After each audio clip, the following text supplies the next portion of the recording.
सारे बाण भाइयों ने हाथ जोड़कर राम राम। मैं अपने बृहस्पति महाराज की कहानी सुनाऊंगी।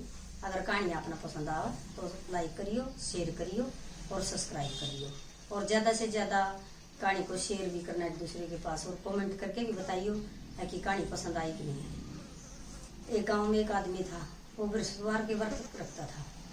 तो बाहर कहीं किसी काम से जा रहा था, तो उसने अपनी पत्नी को कहा कि मेरे को तो बाहर जाना पड़ रहा है, मेरा व्रत है आज, और आप कोई भी भूखा मंगता भिखारी कोई भी आए तो उसको घर से भूखा नहीं भेजना और कुछ दान दक्षिणा भी दे देना। तो वो बोली ठीक है, जाओ, मैं अपने आप दे दूंगी। तो वह थी बड़ी लालची लुगाई। उसने उसके पास बृहस्पति महाराज ने क्या कराया, एक भिखारी का रूप धारण किया और उसके पास आए। तो बोले कि मेरे को ना भिक्षा डाल दो। तो वो बोली भिक्षा कैसे डालूं, मेरे पास तो काम है, आपने तो किसी दूसरे घर से मांग लो, फिर डाल दूंगी। फिर चले गए। फिर अगला बृहस्पतिवार आया, फिर वो फिर परीक्षा लेने के लिए आए। दूसरे दिन भी कि माई आप भिक्षा डाल दो। फिर बोली मेरा तो बच्चा रो रहा है, मेरे पास टाइम नहीं है, किसी दूसरे घर से मांग लो, कभी थाली होगी ना तब डालूंगी। तो फिर चला गया। तीसरे बृहस्पतिवार को आया, फिर बोली कि माई भिक्षा डाल दो। तो बोली उसने कि भिक्षा डालने का मेरे पास टाइम नहीं है, अपना तो ये काम है मांगने का, और मेरा तो पास इतना टाइम को नहीं होता मैं बार बार आपका भिक्षा डालूं, कभी उड़ ठाली होंगी ना तब डालूंगी। तो बोले मैं बता दूंगा एक कारण ठाली होने का। बोले बताओ कि क्यों कर हो जाएंगी।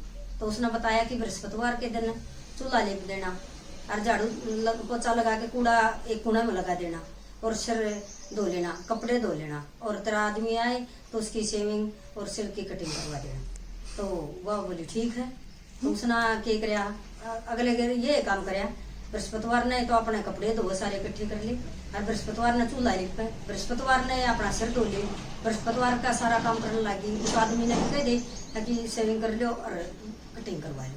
तो बृहस्पति महाराज जैसे घर में सब चाहेंगे, पहले तो ठाठ थे, फिर जैसे बृहस्पति नाराज हो गए तो घर में धीरे धीरे धीरे धीरे हर चीज की तंगी आने लगी, आपस में झगड़ा रहने लगा, दोनों की मार पिटाई होने लगी। तो इस तरह से खूब परेशान हो गई। तो कई दिन से परेशानी चल रही थी। फिर इस दिन एक दिन फिर बृहस्पति महाराज ने भिखारी का रूप धारण कराया, वो फिर आ गई। फिर बोले कि माई भिक्षा डाल दो, भिक्षा डाल दो। तो वो तंग आ रही थी, बिल्कुल तंगी से परेशानी थी। तो वो बोली मैं कहाँ से डालूं, हमारा पेट नहीं भर रहा, इतनी दिक्कत से कुछ थोड़ा बहुत अनाज पानी हुआ है उसमें हमारा पेट भरा है, मैं आपको कहाँ से दे दूंगी। तो बोले आप पहले था तब भी नहीं दिया कर दी, अब है नहीं है तो अब भी नहीं दे रही, अब तो ठाली होगी तो डाल दे। तो फिर वह इतनी बात सुनकर और उसने हाथ जोड़ लिए और जोर जोर तक रोने लगी, उसके पैर पकड़ लिए। बोली ये जो भी हो, आप भगवान हो या भिखारी हो, कुछ भी हो, मेरा तो पहले जैसा कर दे, मैं बहुत परेशान आ रही हूँ।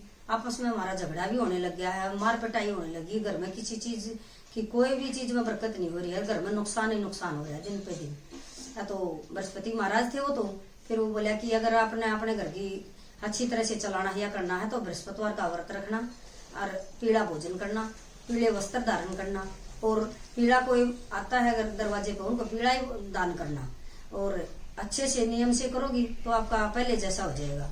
तो वो बोली ठीक है, मैं ऐसा ही करूंगी, और मेरे को माफ कर दो जो मैंने आपको बोलिया या पहले ना कुछ दिया दान दक्षिणा में, तो मैं लालची थी, मेरे को समझ नहीं था, और मैं अब सारी गलतियां माफ कर दो मेरी, मैं आगे से सारे काम करूंगी, मैं दान भी दूंगी, मैं व्रत भी रखूंगी, और बृहस्पति महाराज के सारे नियम भी रखूंगी।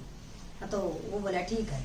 तो उसने औरत ने अपने बृहस्पतिवार के व्रत करने चालू करे, और फिर जो गलती का पीला खाना खाती, बृहस्पति के व्रत रखती, भाई उसको दान दक्षिणा में भी पीड़ा ही देने लगी।